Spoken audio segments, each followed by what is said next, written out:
Benjamin Netanyahu in Washington this hour, paying tribute to his dear friend, beloved friend, as he put it, Lindsey Graham, the late senator of South Carolina. Now, earlier today, the Israeli prime minister met with President Trump at the White House. Obviously, this is a significant meeting in the middle of the ongoing war with Iran. It is the first time that Prime Minister Netanyahu has been at the White House since the start of the U.S. operation in Iran for talks that the White House called positive and productive. With that, we bring in Israeli ambassador to the United Nations, Danon, also, of course, a close friend of the Prime Minister and of Senator Lindsey Graham as well, given his devotion to the state of Israel.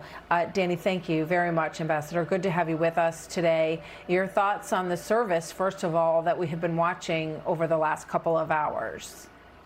Thank you for having me, Martha. Indeed, we all think about Senator Graham at this special day with all the president, leaders from both parties come to pay respect to an American patriot. You know, first of all, he cared about the future of the American nation. He was a devoted senator, and you know, he also cared about Israel. And he always told me, you know, when Israel is strong, I feel safe, and that's why I invested so much time in building the strength of the U.S., supporting the servicemen of the U.S. forces, and at the same time making sure that the alliance between Israel and the U.S. is a strong one, effective one.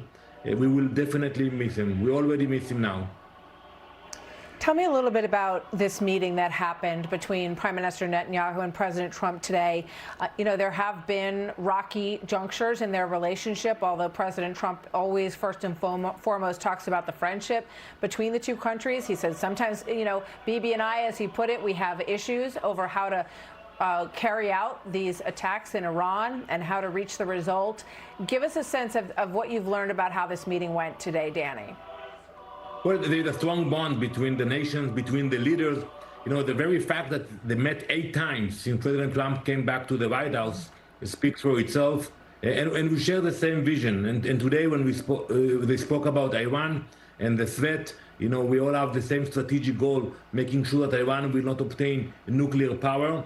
So I think the meeting was a very good one. You know, we don't always agree about the ways to get to where we want, but we always agree about the direction we are heading.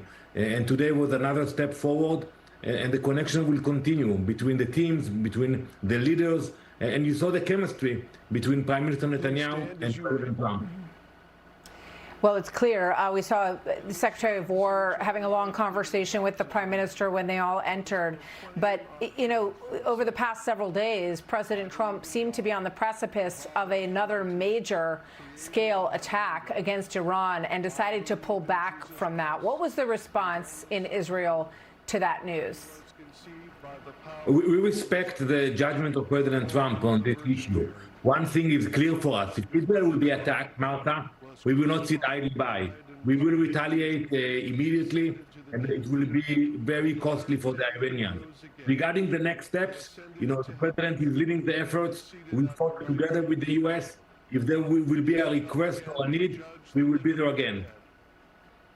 We know that President Trump has one eye on domestic politics, of course, as you would expect. He has said he's not concerned about the midterms. He's more concerned about the bigger picture of peace in the Middle East. And yet we do have this pause in return to negotiations at the table in whatever form they might take. But, you know, oil prices are a concern. How much do you worry that without Senator Graham calling him all the time, as President Trump just said he did, and obviously this was a very important topic for him. Without Senator Graham, do you believe that President Trump will stay as steadfast in this battle against Iran?